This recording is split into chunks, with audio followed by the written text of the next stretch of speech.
नमस्कार, मैं हूं सोनू सूद। बैड पर गुड की विजय के सबसे बड़े त्योहार दिवाली की शुभकामनाएं।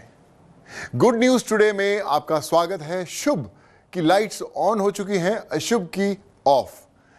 रोशन घर रोशन देश कितना अच्छा लगता है। अलग अलग तरह से सजे हुए घर अनेकता में एकता के सबसे अच्छे उदाहरण हैं।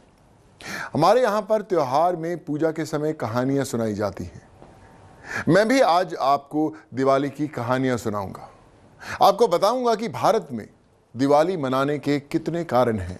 हम इसे श्री राम की अयोध्या वापसी का त्योहार मानते हैं, लेकिन दिवाली को मनाने और मानने के बहुत सारे और कारण हैं।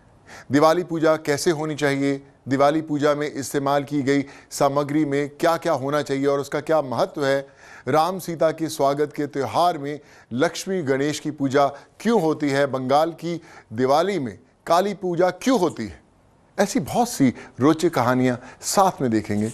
चलिए देखते हैं।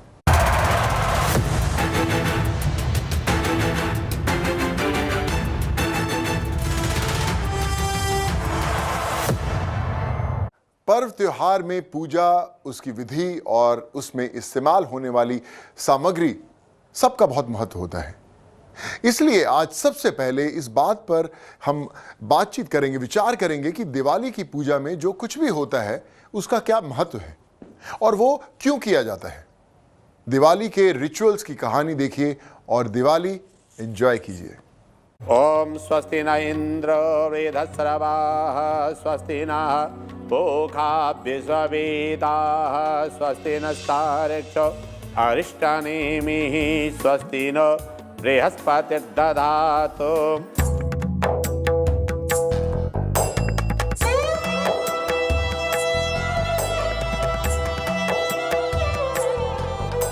वक्रतुंड महाकाय सूर्यकोटि समप्रभा निर्विघ्नं कुरु मे देव सर्वकार्येषु सर्वदा।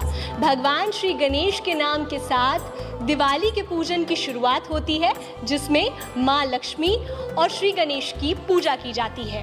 पूजा के दौरान जो भी सामग्री का उपयोग होता है, सबकी अपनी महत्वता है। ओम सुमुखाय नमः। शमखस्यैकदन्तस्य कपिलो गजकर्णकः लम्बोदरस्य विघ्ननाशो विनायकः धूम्रकेतुगणाध्यक्ष भालचन्द्रो गजाननः। द्वादशैतानि नामानि यः पठेच्छृणुयादपि विद्यारम्भे विवाहे च प्रवेशे निर्गमे तथा संग्रामे संकटश्चैव विघ्नस्तस्य न जायते। शुक्लाम्बरधरं देवं शशिवर्णं चतुर्भुजं प्रसन्नवदनं ध्यायेत् सर्वविघ्नोपशान्तये। जो हमारे पास में इस प्रकार से व्यवस्थित है, ये थाली है, वही थाली जिसमें गंध है, अक्षत है, पुष्प है, ये रोली है और ये हल्दी, ये क्रमशः ये सामग्री। उसके बाद में भगवान को, श्री गणेश भगवान के लिए दुर्वादल, ये भी आपको होने पर चाहिए। दुर्वादल चढ़ाने के लिए दुर्वा ग्रास घास जिसे बोलते हैं, ये दुर्वा। फिर भगवान मुख शुद्धि के लिए पान और सुपारी भी होनी चाहिए, ये भी हमारे पास रखा हुआ है। भगवान को वस्त्र के लिए वस्त्र, आप नाना प्रकार का वस्त्र अर्पण करते हैं, फिर भी ये कलावा चाहिए उनको अर्पण करने के लिए। ये सभी सामग्री हमने एकत्रित करके रख दी है। आपने प्रसाद के लिए हम रखे हैं ये बतासा, ये धान की फूल खिलियाँ, धान का खील है, ये फूल है, ये धान का खील, और ये खिलौना, ये खिलौना चीनी का बना होता है, मधुर खिलौना है। खील खिलौने बताशे अयोध्या में जब श्री राम वापस लौट कर आए थे, उस वक्त सभी अयोध्या वासियों को और बच्चों को खील और खिलौने दिए गए थे। ये हमारे पास में हल्दी की गांठ भी रखा हुआ है, ये हरिद्राग। ये हरिद्राग सौभाग्य की वृद्धि होता है। एक इस वेदी के ऊपर में ये रखा है धनिया। आप कहेंगे धनिया का क्या महत्व है? सभी भक्तजनों से निवेदन, अवश्य ही ये धनिए का ये साबुत धनिया है चढ़ाना चाहिए। भगवान धन्वंतरी जो समुद्र मंथन हुआ था, समुद्र मंथन में भगवती लक्ष्मी तो अवतरित हुई ही थी, साथ में धन्वंतरी भगवान भी हुए थे। कमल गट्टा, जिस कमल गट्टे से हम पूजन करते हैं, भगवती महारानी अनन्य प्रसन्न होती है। 5 बार ये जल छोड़े, प्राणाय स्वाहा, अपानाय स्वाहा, व्यानाय स्वाहा, उदानाय स्वाहा, समानाय स्वाहा। इस क्रम से स्वाहा करते हुए आपने आचमन भगवान करा दिया। अब भगवान के भोग लगा दिए, तदुपरांत भगवान और भगवती की प्रसन्नता के, सभी देवताओं की प्रसन्नता के लिए फिर फल चढ़ाया जाता है। अखंड ऋतु, ये खंड नहीं है, अखंड है। ऋतु कालान मैंने समय के अनुसार जो फल प्राप्त होता है वो फल आपने अर्पण करें। जैसे कि भगवती भगवान के लिए सभी फल और सामग्री एकत्रित किया हुआ है और हम भगवान को अर्पण करते हैं, श्री गणेश जी को, महालक्ष्मी को, और साथ साथ इस वेदी के ऊपर भी चढ़ाते हैं। ओम इदम फलम मया देव स्थापितम पुरतस्तवः तेनमेव सफला बाप्तिर्भवेत् जन्मनि जन्मनि अखंड ऋतु कालानि फलम समर्पयामि। इसी प्रकार सभी सामग्री जो भी पूजा के दौरान इस्तेमाल होती है, सभी श्री राम, माता लक्ष्मी और गणपति जी से जुड़ी हुई है। कैमरा पर्सन अनिल जायसवाल के साथ Shrutika, Delhi, good news today. ओम गंगणपतये नमः, ओम कुबेराय नमः, ओम इंद्राय नमः। आसन पर बैठ करके लक्ष्मी और गणेश की प्रतिमा सामने रख करके और अपने ऊपर पहले जल छिड़कते हैं, पवित्र होते हैं और आचमन करते हैं 3 बार। केशवाय नमः, नारायणाय नमः, माधवाय नमः। तीनों भगवान के, विष्णु के नाम हैं, इनको नमः नमः कर करके जल पीना चाहिए। भगवान अपने देवताओं का, पितरों का, सबका स्मरण करना चाहिए कि हम लक्ष्मी पूजन करने जा रहे हैं, और शांति पाठ पढ़ना चाहिए। उसके करने के बाद संकल्प करना चाहिए।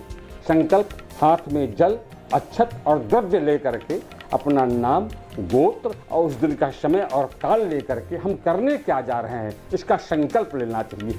उसके बाद हाथ में फूल लेकर के गणेश जी का स्मरण करना चाहिए। गजाननं भूतगणादिसेवितं कपित्थ जम्बू फल चारु भक्षणम उमासुतम शोक विनाश कार्यक्रम नमामि विघ्नेश्वर पाद पंकजम। और लक्ष्मी जी का ध्यान करने के लिए, आवाहन करने के लिए दूसरा फूल लेकर के महालक्ष्मी का ध्यान करते हैं।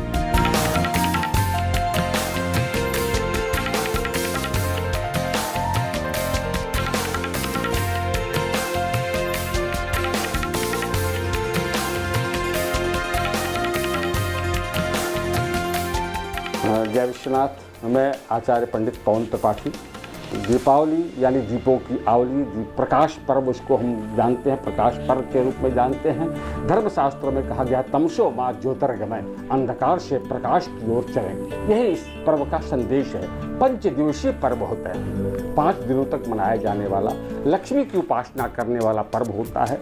पहला सुख निरोगी काया, तो धन्वंतरी जयंती से हम इस पर्व को प्रारंभ करते हैं और पहले स्वास्थ्य की कामना करने के लिए धन्वंतरी की उपासना, सबसे बड़ा धन स्वास्थ्य लक्ष्मी है, हम इसको प्रसन्न करते हैं, इस लक्ष्मी को प्रसन्न करते हैं, धन्वंतरी का आयोजन पूजन करते हैं। दूसरे दिन हम यमराज से, नरक से जाने बचने के लिए हम यमराज का पूजन यजन करते हैं।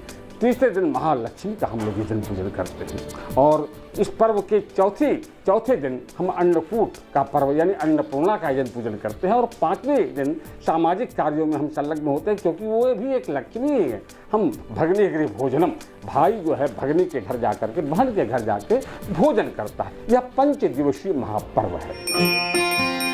उसके बाद 8 दल बनाए, जैसे कमल का पुष्प होता है उस तरह से जमीन के ऊपर गोबर से लीप करके अष्टदल बनावे और यह कलश उसी अष्टदल के ऊपर रख दे। महालक्ष्मी नमो नमः ऐसा बोल करके, और इस जो जलता हुआ जो दीपक है इसको लक्ष्मी का साक्षात विग्रह रूप मान करके इसका यजन पूजन करें।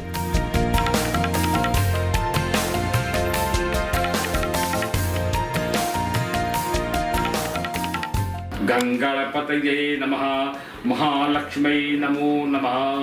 ध्यानार्थे पुष्पाणि समर्पयामि। ओम मनोज्योतिर्जुगतामादश बृहस्पतिर्यज्ञमन्तनोतरिष्ठं यज्ञपुंसमिमं दधातु विश्वे देवाशयमा देयन्तामों प्रतिष्ठा अश्यै प्राणाः प्रतिष्ठन्तु अश्यै प्राणाः छन्तु च अस्यै देवोत्तमर्चायै मा महेतु च कश्चन ओम त्राहि मां शरणागतम् ओम इदं पाद्यं प्राम्बा जगदम्बा महालक्ष्मी नमो नमः त्राहि मां शरणागतं पाहि मां शरणागतम् आवाहनं न जानामि तवार्चनं पूजां चैव न जानामि क्षम्यतां परमेश्वरी। चलिए अब मैं आपको दिवाली की जन्मभूमि ले चलता हूं। जैसे कि आप सब जानते हैं कि रावण को मारकर जब श्री राम अयोध्या लौटे तो अयोध्या में घी के दिए जले। तब से एक तय तिथि पर पूरे देश में दिए जलते हैं। लेकिन मेरे मन में एक बात बार बार आती है कि अयोध्या में अब कैसे दिवाली मनाई जाती है। एक अच्छी कहानी साथ में देखते हैं और इसे शेयर भी जरूर कीजिएगा।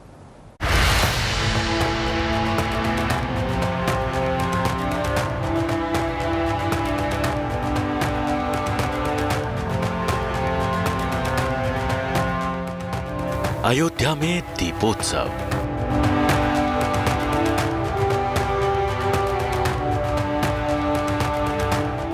बारह लाख दियों से जगमग अयोध्या।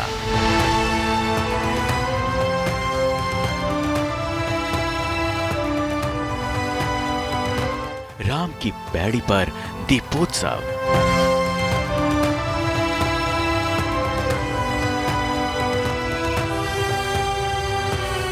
एक साथ 9 लाख दिए।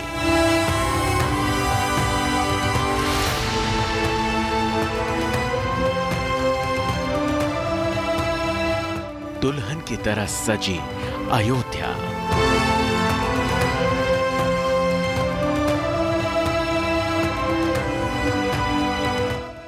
कुंड, तालाब, 5 कोसी, 14 कोसी, 84 कोसी परिक्रमा दीपों की माला से रोशन है।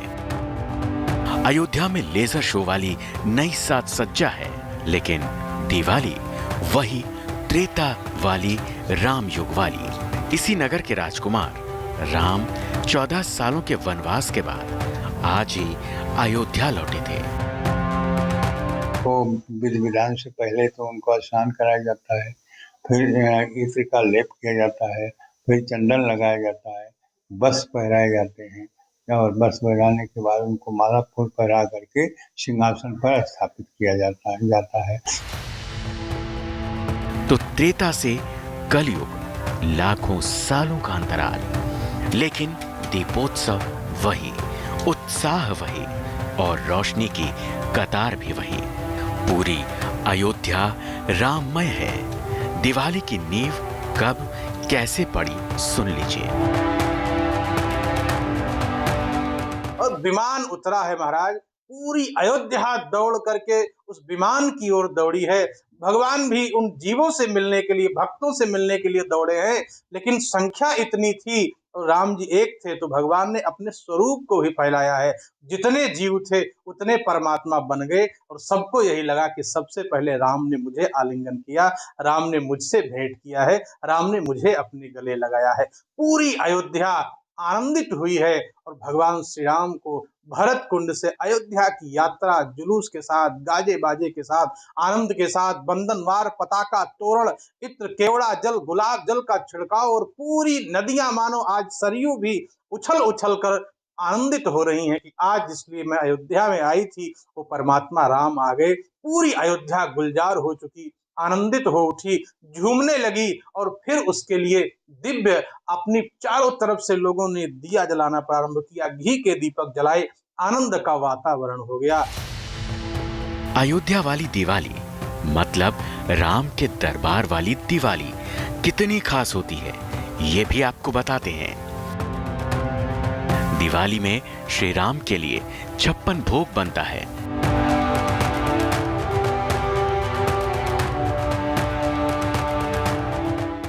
दिवाली के दिन सामान्य दिनों जैसी पूजा होती है। अयोध्या में दिवाली के दिन लक्ष्मी गणेश की पूजा होती है और अब की बार अयोध्या में तो दिए जलने का विश्व रिकॉर्ड ही बन गया।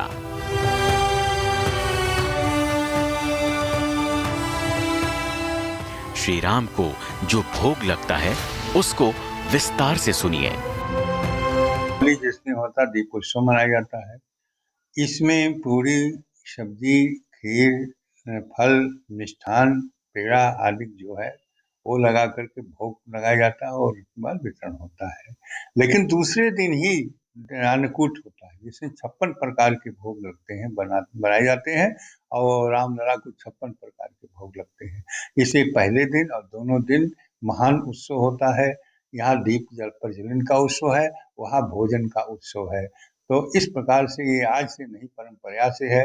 यहाँ के भक्तों के दिल में आया कि पहले तो आरती किया और दीपक उत्सव किया, फिर उसके बाद कहा कि 14 वर्ष तक भगवान राम वनवास रहे, इसलिए विविध प्रकार के भोजन इनको बना करके और अर्पित किया जाए। इसलिए 56 प्रकार के भोग लगते हैं भगवान को और उस दिन उसको अन्नकूट के नाम से जाना जाता है।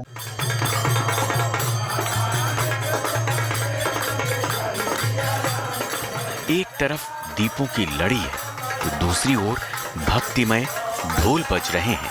अपने आराध्य श्री राम के स्वागत में श्रद्धालु भक्ति के भाव में डूबे हैं।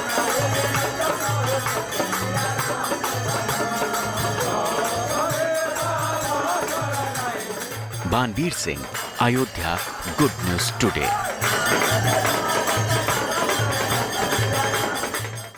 दिवाली का त्योहार हम क्यों मनाते हैं? सब कोई कहेगा कि लंका को जीतकर अयोध्या लौटे राम सीता के स्वागत में। इस पर कुछ लोग कुछ सवाल भी करते हैं। जब स्वागत राम सीता का है तो पूजा लक्ष्मी गणेश की क्यों करते हैं? इस सवाल का जवाब जानने की कोशिश की है कभी आपने? आपके लिए दिवाली एक सरप्राइज भी है और एक बढ़िया वाला ज्ञान भी।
इसे दिवाली का ही बहुत बड़ा महत्व है, क्योंकि दिवाली का ही उसमें पूजा का ये है, क्योंकि ये अमावस की जो दिवाली का जो अमावस्या है वो बहुत विशेष है। क्योंकि बाकी अमावस्या जो है वो इतने लोग इतना शुभ नहीं मानते हैं, क्योंकि अमावस्या तो वैसे ही पहले से सब लोगों में अमावस्या एक अशुभ तिथि ऐसे माना जाता है। मगर ये जो अमावस्या है, दिवाली की अमावस्या, वो लक्ष्मी की अमावस्या मानती जाती है, इसलिए उसका महत्व ज़्यादा है।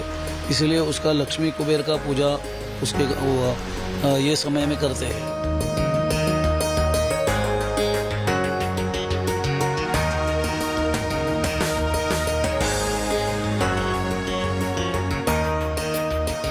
हमारे यहाँ महाराष्ट्र में, बम्बई में कोई लोग सुपारी के ऊपर गणपति का आह्वान करते हैं, कोई गणपति की मूर्तियाँ रहती है, कोई गणपति का ये गणपति भगवान का टाक रहता है, कोई नारियल के ऊपर भी गणपति का पूजन करके आह्वान करके पूजन करते हैं। ऐसे अलग अलग है। अभी कोंकण प्रांत में नारियल और सुपारी उसके ऊपर पूजा करते हैं। तो श्री चक्र की पूजा और लक्ष्मी कुबेर की पूजा, ये पूजा होनी चाहिए। तो वो संकल्प होने के बाद गणपति पूजा होने के बाद वरुण पूजन रहते हैं। जैसे गंगा जमुना जो भी नदियाँ है उसका सब जल मिला के उसकी पूजा करी जाती है, उसको कलश पूजन बोलते हैं। और उसके बाद लक्ष्मी कुबेर पूजा रहती है। पूजे का महत्व ऐसा है कि कोई भी कर सकता है, ऐसे कुछ नहीं इसने करना नहीं चाहिए। जो भी हिंदू संस्कृति के अनुसार जो भी लक्ष्मी को मानता है या कुबेर को मानते हैं वो सब आदमी लक्ष्मी कुबेर की पूजा कर सकते हैं।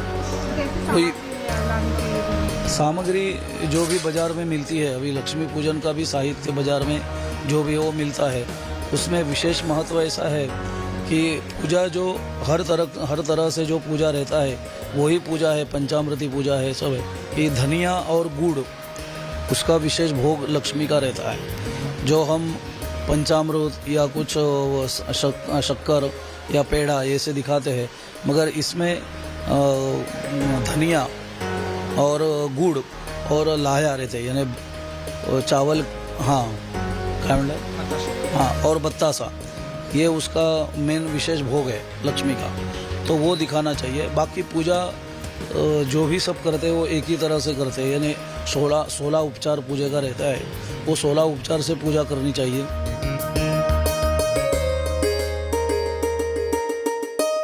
भारत विविधता का देश है, यहाँ कुछ दूरी पर बहुत कुछ बदल जाता है। अब देखिए पश्चिम बंगाल में दिवाली के दिन काली पूजा के रौद्र जो रूप को हम लोग देखते हैं उसमें क्या होता है। राम सीता, लक्ष्मी गणेश के साथ काली की भी पूजा क्यों करते हैं, कैसे करते हैं, इस परंपरा के पीछे की कहानी आइए साथ में देखते हैं।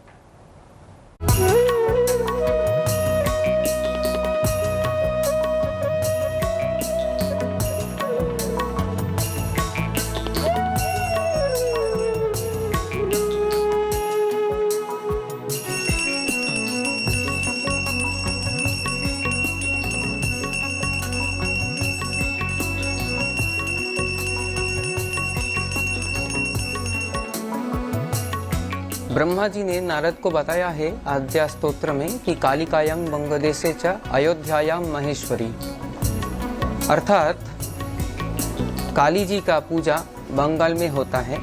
ये शास्त्र सिद्ध है और ये देशाचार भी है।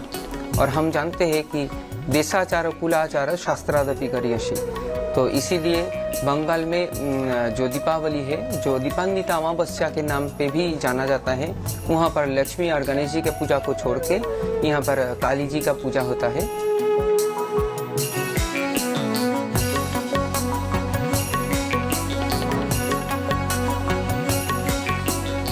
सृष्टि का जब शुरुआत में और उससे ही पूरा विश्व ब्रह्मांड का सृष्टि हुआ था, इसी दिन को मनाने के लिए, माता का जन्मदिन मनाने के लिए पहले शिव जी ने पूजा किए थे, फिर इंद्र ने पूजा किए थे, फिर जो देवता है इंद्र आदि जो देवगण है वो सब पूजा किए थे, और फिर असुरों ने माता का पूजा किया था इसी दिन को। काली पूजा 3 भाग में किया जाता है। एक है दिव्य भाव, एक है वीर भाव और एक है पशु भाव। पशु भाव का मतलब है जो वो पौराणिक विधि या वेद के विधि से माता को पूजा करते हैं, उसको कहते हैं कि पशु भाव। वो शास्त्र में सबसे छोटा भाव है।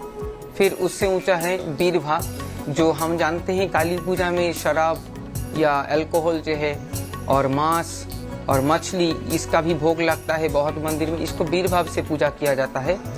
और एक आता है दिव्य भाव का पूजा। दिव्य भाव का पूजा ठाकुर श्री रामकृष्ण परमहंस देव ने दक्षिणेश्वरी माता को ये भाव से पूजा किया था कि माँ सर्वव्यापी है, सर्वरूपमयी देवी, सर्वम देवीमयम जगत, अतो अहं विश्वरूपं त्वां नमामि परमेश्वरीं। माता को सर्वव्यापी मानते हैं और माता को ब्रह्म ज्ञान से पूजा करने से ही दिव्य भाव का पूजा होता है।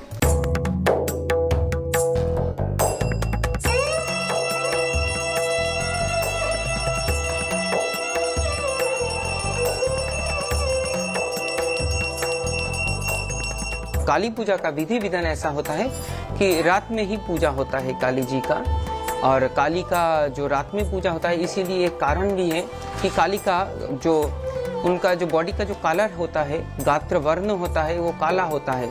क्योंकि हम सब जानते हैं सफ़ेद या ब्लू या जो कोई भी कलर होता है वो काली अर्थात ब्लैक कलर में विलीन हो जाते हैं और सब कुछ प्रलय के अंत में काली में विलीन होता है। इसीलिए काली का गात्र का जो वर्ण है, जो बॉडी का जो कलर है, उसको ब्लैक किया गया है। तंत्र विद्या से ही पूजा होता है काली जी का और ये पूजा में बलि भी चढ़ाते हैं माता को।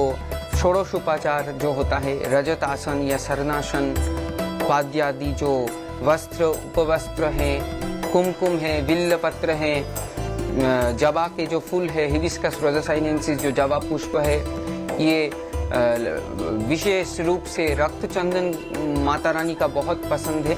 और बलि के रूप से बहुत सी मंदिर में छाग या मेष का बलि होता है, लेकिन बंगाल में बलि का जो प्रभाव है वो कम होते जा रहे हैं। तो इसके बदले में रुद्र यामल तंत्र में कहा गया है कि छाग के जो अनुकल्प होता है, जो कोई पशु बलि के खिलाफ है, वो ये जो चाल कुम्र होता है, बंगाली में कहते हैं, हिंदी में क्या कहते हैं हमको, हाँ, उसका बलि होता है। और आँख का मीठा जो गांठ होता है आँख, उसका भी बलि होता है। और कदली फल अर्थात बनाना, इसका भी बलिदान होता है यहाँ पर। काली पूजा का दो विभाग है। एक है पूजा जो नॉर्मल उत्सव के रूप में मनाया जाता है दीपान्वित अमावस्या के दिन, यहाँ पर उपवासी होकर ही पूजा करना चाहिए, ये शास्त्र का विधान है। लेकिन जब बात रहस्य पूजा का आता है, जो साधक अभिषिक्त है, पूर्णाभिषिक्त है, जो माता का रहस्य पूजा करते हैं, तो शास्त्र में कहा गया है कि उसको मतलब मर्द या पुरुष होने के बावजूद भी उसको युवती का वेश धारण करना होता है, साड़ी पहनना होता है, कुमकुम का तिलक करना होता है और युवती वेश में खा के मतलब खाना खा के फिर माता का पूजा शुरू करना होता है।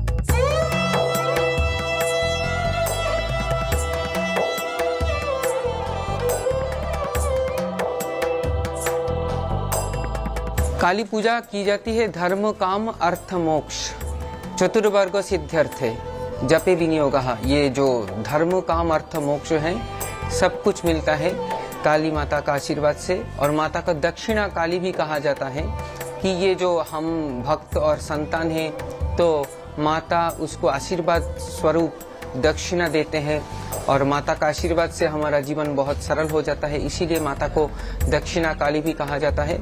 और शास्त्र में कहा गया है कि प्रलापस्तश्चापि प्रसरति कवितामृत रसः। जो माता का उपासक है, वो जब प्रलाप भी जो बोलते हैं, वो सब जो बहुत सुंदर वाक्य में रूपांतरित हो जाता है और वाक सिद्धि प्रदान करते हैं माता। जो साधक जो मुंह से बोलते हैं तो वही सच हो जाता है। इसीलिए माता रानी को, माँ काली को जो सरस्वती का भी एक रूप विद्या राज्ञी विद्या भी कहा गए हैं।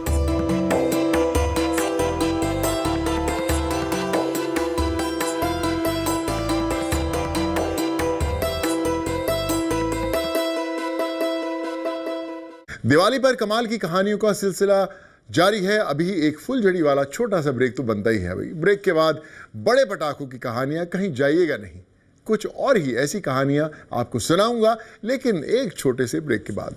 हमारे पंजाब में भी दिवाली धूमधाम से मनाते हैं। यहां दिवाली के पीछे वजह कुछ अलग है। यह दिन सिख धर्म के तीसरे गुरु अमरदास जी ने लाल पत्र दिवस के रूप में मनाया था।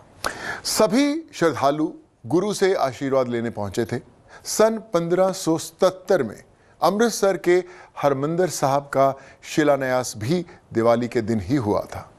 सिख परंपरा में प्रकाश पर्व का बहुत महत्व है। दिवाली की एक और कहानी साथ में देखते हैं।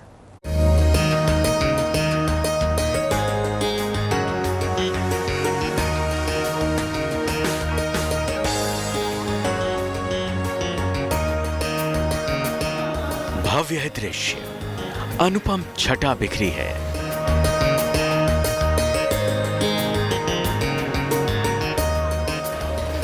राम अयोध्या से लौटे हैं और सिखों के छठे गुरु हरगोविंद सिंह जी महाराज श्री हरमंदिर साहब पहुंचे थे।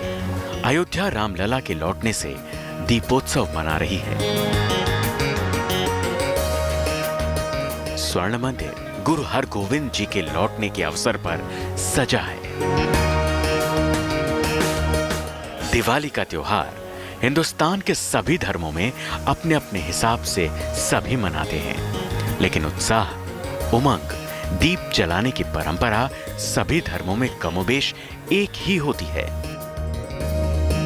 माना जाता है कि इस दिन छठे गुरु श्री हरगोविंद सिंह जी साहब को जब मुगल शासक जहांगीर ने गिरफ्तार किया था, तब गुरु साहब ने रिहाई के समय अपने साथ 52 अन्य राजाओं को भी रिहा करवाया था। इसके चलते गुरु साहब को बंदी छोड़ दाता कहते हैं। इसी रिहाई वाले दिन को बंदी छोड़ दिवस के रूप में मनाया जाता है। चलो, गुरु हरगोबिंद पातशाह जी को छोड़ने का हुक्म किया, तो उस टाइम पर जो राजे थे वो रोने लगे। हिंदू राजे थे, पहाड़ी राजे थे। वो बोल रहे कि हमारा क्या बनेगा, हमको भी ना लेके जाओ। तो गुरु हरगोबिंद पातशाह जी उस टाइम पर बोले भी हम नहीं जाएंगे। मियाँ मीर को बोले भी उनको बोल दो भी ये तो जाएंगे तो सभी को साथ लेके जाएंगे, नहीं तो नहीं जाएंगे। और उस टाइम पर दोबारा फिर आर्डर हुआ भी इनको भी ले जाओ।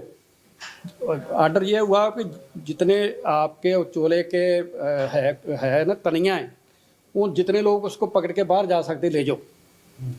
तो वो 50 आदमी वो चोले को पकड़ लिया, 2 रह गए। वो रोने लगे हमारा क्या बनेगा। वो जिसके साथ वो बांधते थे ना, वो खोल के उनको भी पकड़ा दिया।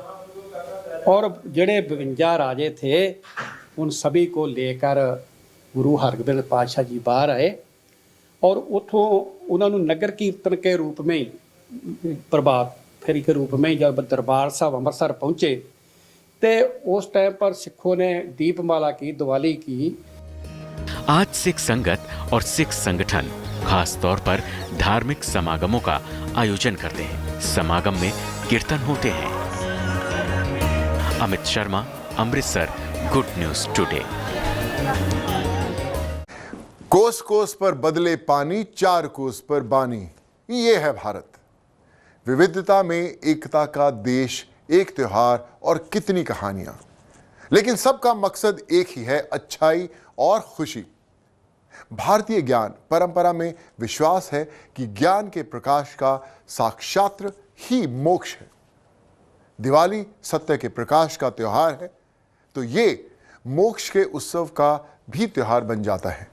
इसे समझने के लिए अब मैं आपको सुनाता हूं दिवाली की जैन धर्म से जुड़ी एक बहुत ही दिलचस्प कहानी।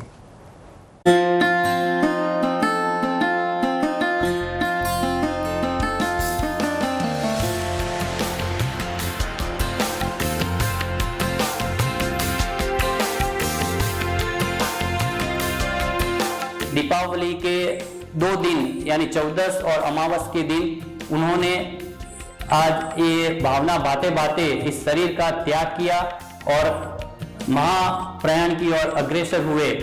तभी सभी संसार के सभी जीव रोने लगे कि अभी ये परमात्मा महावीर चले गए, अभी हमारा क्या होगा, कौन हमें देखभाल करेगा। तभी लोगों ने एक आत्मरूपी दीपक गया और एक भाव रूपी दीपक प्रकट किया और घर घर में दीपक जलाए और उसी दिन से इस दीपावली पर्व की शुरुआत हुई।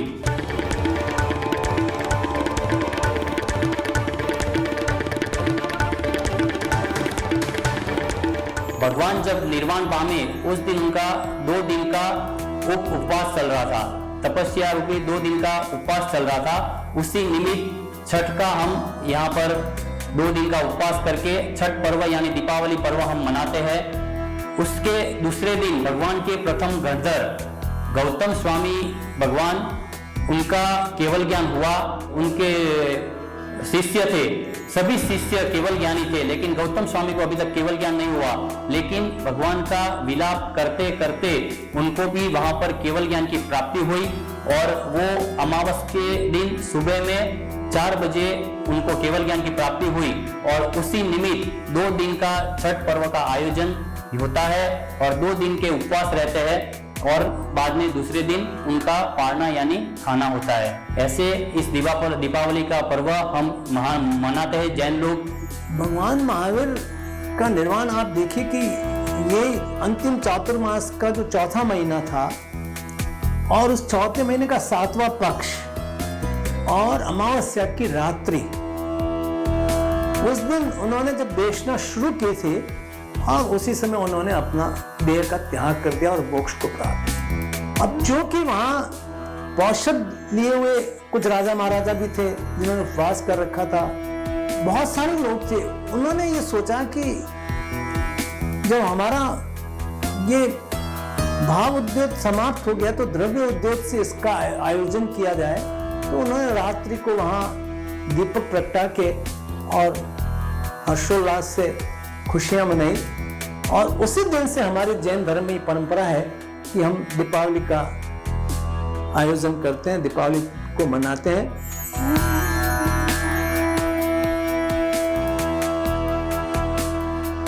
अभी भी परंपरा में जो आ रही है दीपावली, वो उसी परंपराओं का है। ये अलग बात होगी कि हमारी वेशभूषाएं बदल गई, हमने लाइटिंग बहुत कर दी। पहले तो दीपक लगा के सारा आयोजन किया जाता था, लेकिन अब बहुत सारा एक्सपोजर ये किया जाता है कि वेशभूषाएं बदल के छोटे बच्चे सब।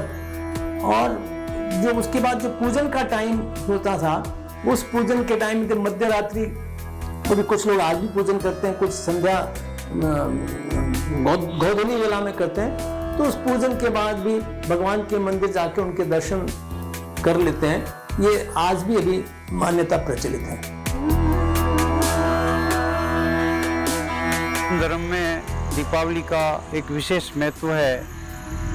वो इसका कारण ये है कि भगवान महावीर का उस दिन निर्वाण हुआ था और उसको हम निर्वाण महोत्सव के रूप में मनाते हैं। और उस दिन प्रकाश के रूप में भगवान महावीर के जो सिद्धांत है उनको प्रतिपादन करने के लिए विश्व भर में जैन धर्म इस तरह का आयोजन करता है।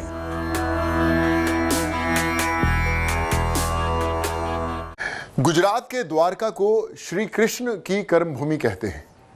यहां दिवाली मनाने की परंपरा कृष्ण से जुड़ी है। राम की दिवाली में कृष्ण की कथा का लाभ आप भी उठा सकते हैं। चलिए साथ में देखते हैं।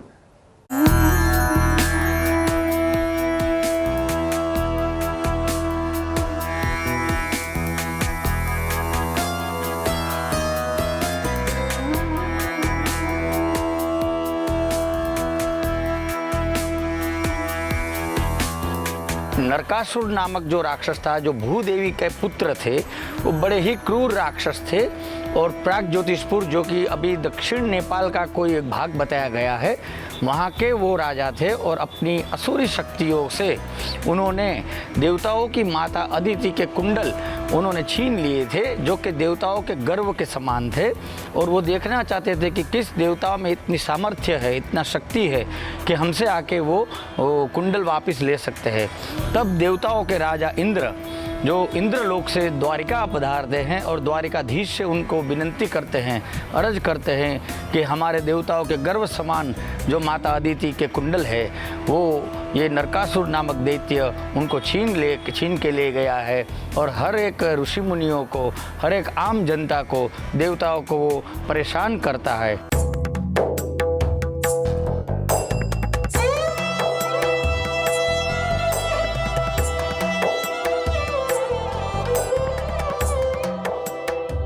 जब नरकासुर जो दैत्य था, उसको ऐसा ऋषि मुनियों का श्राप लगा हुआ था कि उसका वध केवल एक स्त्री ही कर पाएगी। स्त्री के हाथों उसका वध लिखा हुआ था।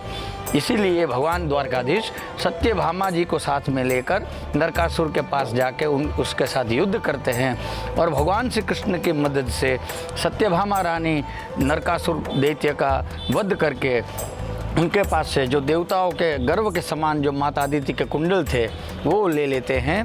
और देवलोक में, इंद्रलोक में, जहाँ पर देव माता अदिति विराजमान थी, उनके पास जाते हैं और उनको उनका वह गर्व समान वो कुंडल वापस देते हैं। भगवान को इस युद्ध के बाद जो थोड़ी सी थकान महसूस होती है, वो थकान दूर करने के लिए माता अदिति सभी देवताओं को आदेश देती है कि भगवान का अभ्यंग स्नान किया जाए, भगवान का रूप निखारा जाए, भगवान को श्रृंगार लगाया जाए। यही भाव से भगवान का अभ्यंग स्नान किया जाता है। और वही परंपरा आज भी द्वारिकाधीश के द्वारिका मंदिर में, जगत मंदिर में वही परंपरा हमारे पुजारी जी जो है वो भगवान का अभ्यंग स्नान सुबह में मंगला स्नान करवाते हैं। दूध, दही, केसर जल, पंचामृत से ठाकुर जी का पूर्ण अभिषेक किया जाता है। और अभिषेक हो जाने के बाद नए नए अलंकार से भगवान का श्रृंगार किया जाता है। इसी 14 को जब नरकासुर का जो वध किया गया था, जब चतुर्दशी थी हमारे यहाँ गुजरात में, आश्विन कृष्ण पक्ष की, आसो महीने की कृष्ण पक्ष की चतुर्दशी थी, इसीलिए इसको नरक चतुर्दशी या रूप चतुर्दशी भी कहा जाता है। जैसे नरकासुर का वध किया गया तो भगवान के सभी देवताओं लोग मिलकर छोटे छोटे दीपों से आरती जलाते हैं। वही भाव से छोटी दीपावली के रूप से अगले दिन जो आसो महीना की अमावस्या आती है, उसी दिन पूर्ण दीपावली जब भगवान रामचंद्र जी अयोध्या में पधारते हैं, वही जो दीपावली हम मनाते हैं, उसके अगले दिन यहाँ द्वारिका में छोटी दीपावली के रूप में नरक चतुर्दशी के दिन दिए जलाकर भगवान की आरती की जाती है और पूर्ण भाव से राजाधिराज की सेवा की जाती है। आपने महाभारत की कहानी तो सुनी होगी।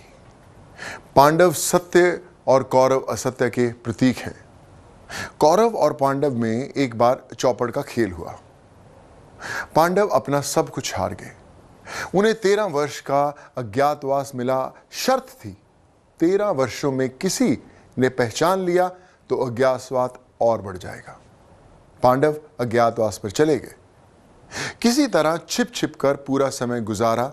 सत्य निराश था लेकिन पराजित नहीं। पांडव लौट कर आए और फिर क्या हुआ, इसके पीछे भी दीपावली मनाने का एक छोटा सा और सत्य है, साथ में देखते हैं।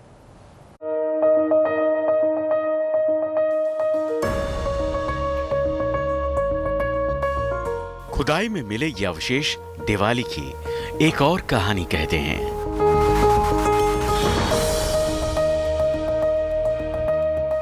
राम युग की दिवाली यहां कृष्ण युग में प्रवेश करती है। हजारों साल पुराना ये पांडवों का मंदिर इस बात की गवाही है।